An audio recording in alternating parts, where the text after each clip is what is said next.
All right, stand by real quick. Dutchman Mods Repairs back. Got a brief video on something we run into on this Jeep Wrangler in the front diff.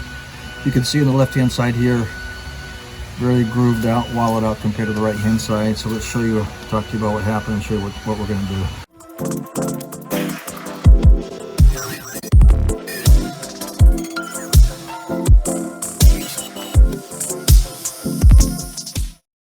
All right, so a few years ago, this vehicle had an accident, got nailed on the passenger side, which is that side. We had some issues come up with the front diff actually popping a couple teeth. We're doing some off-roading. Long story short, in redoing the differential, we found this over here. And what we think may have happened is when that accident took place and we got nailed on that passenger side, it damaged the bearing set on the side and it actually came loose, moved around, got wobbly, and that's eventually actually what caused the teeth, the gearing in the differential to come loose, pop, and snap off some teeth. So we're at a point now where this axle basically is shot, but we want to get the vehicle back on the road from a two-wheel drive standpoint so we can at least just drive it around town. We're not going to be off-roading with it. And so I want to show you what we're doing here. We're putting everything back together. Again, this axle was actually out of the vehicle, but I want to show you what we're doing to put it back on the road and what we believe is the safest way possible with the half shafts removed. So let's show you what we're doing. All right, Dutch, in here real quick, just with a quick disclaimer. I think it's important that I just share some real quick thoughts on this whole project, because this is definitely going above and beyond what the vehicle is designed for and how it's designed, and this whole deleting of the half shaft. So I really have to stress the importance here that this is just showing you what we have done. I'm not suggesting you do it. And that's really is what I want to emphasize here, is this is just us showing what we're doing to put the vehicle on the road in a temporary fashion. This will not be highway driven. It's not going to be off-road driven, strictly to and from work, 45 miles an hour or less. Nothing, no aggressive driving, that kind of a thing. And so I just want to stress that in the video because I really feel that's an important point to make when you're watching this. I'm not saying this is the right way to do it. I'm not saying this is the only way to do it. I'm just showing what we've done and as an informational aspect for things to consider perhaps if you're in the same situation and how you might want to go doing something similar. So please keep that in mind as you're watching the whole video. All right, so what I'm going to do is I'm going to show you a couple parts. This part right here is the short half shaft, which goes on the driver's side of the Jeep Wrangler. And then you have a long one here that goes on the passenger side.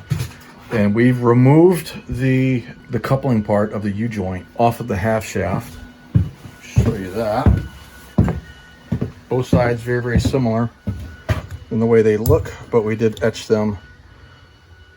So this is the passenger side here. But this is what we've got left, and this is what we're going to put back in the vehicle. It'll be like this on the passenger side. But we're quite sure this is the direction you'd want to go if you're ever in a situation where maybe you've got to do some work on the differential and you don't have the funds or the money to get the vehicle, and you want to get the vehicle back on the road, but like, hey, how do I do this? You're going to want this scenario in here. You cannot remove, you cannot drive just with the wheel bearing set just by itself. Okay, it's gonna load the center part of the bearing in a goofy way, and so the outside half of the U-joint with the teeth still inside there, you've loaded up the wheel bearing in here, and everything will be intact, and with the wheel bearing in it cinched into the knuckle, the steering knuckles with those 3 bolts. So that's what we're doing. Not telling you how you should do it, but it is a pointer, something to consider if you're in a situation like we are. As part of what we're doing here, we also, everything is out of the differential.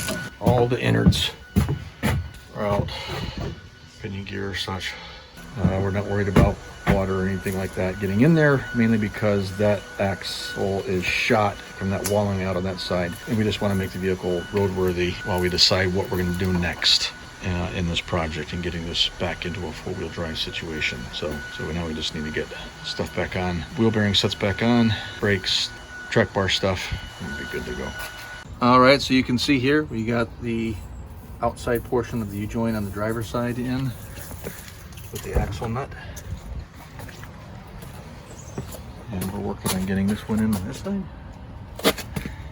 See right here. You just gotta turn the steering wheel a little bit, give us a little more space on the other side to slip that in there. We'll put the axle nut on there.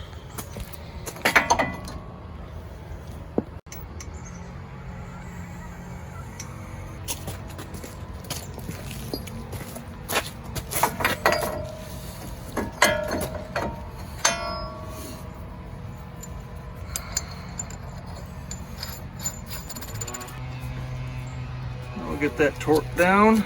All right, so we're gonna use a pry bar going through that outside of the U-joint half shaft as leverage for when we torque down the axle nut. And there's a wide range of torque specs on these axle nuts, so make sure you check for your make and model of Wrangler what those come out to. All right, everything's back together again. The battery's dead, of course. We've had this sitting here for a while. It's been kind of an ongoing project, but anyways, everything's all back together again, and we're gonna get a jump on the Jeep, get it started up. But yeah, I hope this helps somebody out.